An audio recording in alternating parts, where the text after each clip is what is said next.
ஒரு கார்த்திகை மாத கருக்கிருட்டு. செங்கல்பட்டிலிருந்து படப்பிடிப்பை முடித்துக்கொண்டு எம்ஜிஆர் அவர்கள் நடுநிசி 12 மணி வாக்கில் காரில் வந்து கொண்டிருக்கிறார். கண் விழித்தவாறே தனது காரில் எம்ஜிஆர் அவர்கள் வந்து கொண்டிருந்த பொழுது வழியில் போலீஸ் உடையில் நின்ற ஒருவரை பார்க்கிறார். எம்ஜிஆர் அவர்களின் கார் அவரை கடந்து செல்கின்ற போது எம்ஜிஆர் அவர்களின் நெஞ்சில் பொறி தட்டுகிறது. ஆள் நடமாட்டமே இல்லாத இந்த அர்த்த ராத்திரியில் அந்த போலீஸ்காரர் பஸ்ஸுக்காக காத்து நிற்கிறார் என்பதை எம்ஜிஆர் அவர்கள் புரிந்து கொள்கிறார். உடனே தனது டிரைவரிடம் காரை நிறுத்த சொல்கிறார் எம்ஜிஆர். கார் பின்னோக்கி வருகிறது. போலீஸ்காரரின் அருகில் காரை நிறுத்தி கதவை திறந்து ஏறுங்கள், எங்கே போக வேண்டும் என்கிறார் எம்ஜிஆர். பரவாயில்லை, நான் பஸ்ஸிலே வந்து விடுகிறேன் என்கிறார் அந்த போலீஸ்காரர்.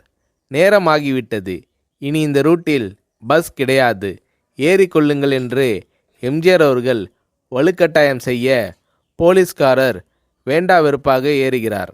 காரின் உள்ளே லைட் போட்டு சாப்பிட்டீங்களா என்று கேட்டுக்கொண்டே தனது சீட்டுக்கு பின்னால் இருந்த பிஸ்கெட் பழங்களை எடுத்து கொடுக்கிறார் எம்ஜிஆர். இப்படி ஓசியில் பயணம் செய்வதே எனக்கு உடன்பாடில்லை. இன்னும் நீங்கள் உண்ண சொல்லி வேறு என்னை இழிவுபடுத்தாதீர்கள் என்று போலீஸ்காரர் மறுக்கிறார். எம்ஜிஆர் அவர்கள் பூரிக்கிறார்.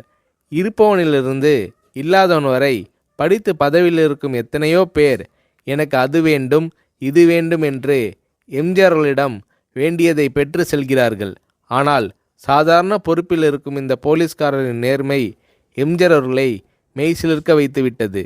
எம்ஜிஆர் அவர்களின் கார் கத தூரத்தில் வந்து கொண்டிருந்தாலும் காரின் நிறத்தையும் ஒளியையும் மனம் கமலும் ஓடிக்கான் வாசனையையும் வைத்து இது எம்ஜிஆர் அவர்களின் கார் என்றும் கார் சென்ற தடத்தை தொட்டு வணங்குகின்ற அளவுக்கு புகழுடன் திகழ்ந்த நேரம் அது.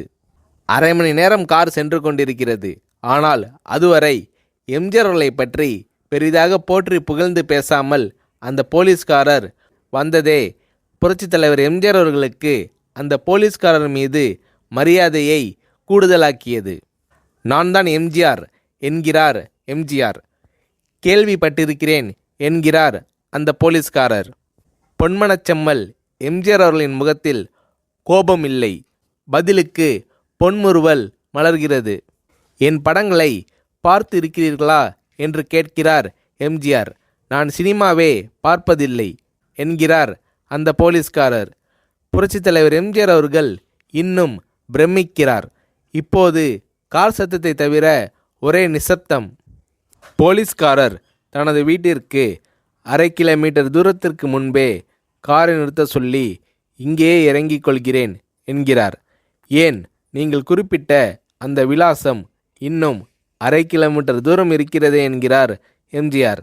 சாதாரண போலீஸ் உத்தியோகத்தில் இருக்கும் நான் காரில் வந்து இறங்கினால் என் வீட்டிற்கு அருகில் உள்ளவர்கள் என்னை தவறாக நினைத்து கொள்வார்கள். இதுவரை இப்படி நான் யார் காரிலும் ஓசியில் வந்து பழக்கமில்லை.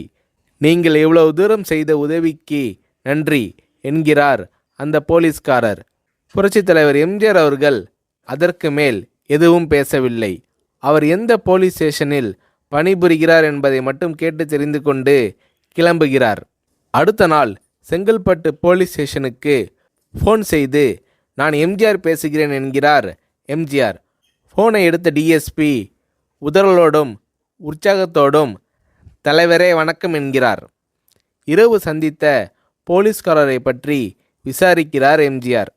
அந்த டிஎஸ்பி சொல்கிறார், நீங்கள் குறிப்பிடும் அவர் இன்று விடுப்பில் இருக்கிறார். அவர் கையூட்டு வாங்காதவர், கடமை தவறாதவர், காவல்துறையின் நேர்மைக்கு இவரே இலக்கணம். வெற்றிலை பாக்கு, பீடி, சிகரெட் போன்ற போதை வஸ்துக்கள், நாடகம், சினிமா போன்ற பொழுதுபோக்கு அம்சங்களையெல்லாம் இவர் அறியாதவர். கல்யாண வயதில் உள்ள 3 பெண்களையும் கரை சேர்க்க முடியாமல் கஷ்டத்தில் இருக்கிறார் என்கின்ற விபரம் டிஎஸ்பியால் எம்ஜிஆர் அவர்களுக்கு சொல்லப்படுகிறது.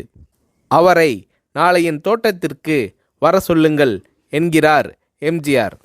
கேட்டுக்கொண்ட டிஎஸ்பி உங்களோடு ஃபோனில் ஆளுக்கு ஒரு வார்த்தை பேச இன்ஸ்பெக்டர், சப் இன்ஸ்பெக்டர் உட்பட எல்லோரும் ஆசைப்படுகிறார்கள். ஃபோனை அவர்களிடம் கொடுக்கலாமா என்கிறார். எம்ஜிஆர் அவர்கள் கொடுங்கள் என்கிறார். பேசுகிறார். அந்த போலீஸ் ஸ்டேஷனே புண்ணியம் பெற்றதாக மகிழ்ச்சி அடைகிறார்கள் அந்த போலீஸ்காரர்கள். மறுநாள் அந்த போலீஸ்காரர் ராமவரம் தோட்டத்திற்கு அழைத்து வரப்படுகிறார். அவரிடம் பேப்பரில் மடித்த பெரிய பணக்கட்டை கொடுத்து, இதை வைத்து உங்கள் பெண்களின் கல்யாணத்தை நடத்துங்கள் என்கிறார் எம்ஜிஆர். போலீஸ்காரர் மறுக்கிறார். நான் ஏதாவது உங்களிடம் காரியமாற்ற சொல்லி அதற்காக கொடுத்தால் அது தவறு. என்னால் ஆக வேண்டியது உங்களுக்கும், உங்களால் ஆக வேண்டியது எனக்கும் எதுவும் இல்லை. நான் உங்கள் கூட பிறந்த ஒரு சகோதரனாக நினைத்து கொடுக்கிறேன், பெற்றுக்கொள்ளுங்கள் என்று சொன்ன பிறகு கேட்டும் கூட கிள்ளி கொடுக்காத கனவான்கள் வாழும் இந்த உலகில் ரோட்டில் நின்றவனை அழைத்து சென்று அள்ளி கொடுத்த எம்ஜிஆர் அவர்களின் கருணையில் நெகிழ்ந்து போய் பெற்றுக்கொள்கிறார் அந்த போலீஸ்காரர். பிறகு ஒரு தேதியில் புரட்சித் தலைவர் எம்ஜிஆர் அவர்களே சென்று அந்த போலீஸ்காரரின் 3 பெண்களின் திருமணத்தையும் நடத்தி வைத்து வாழ்த்தி இருக்கிறார்.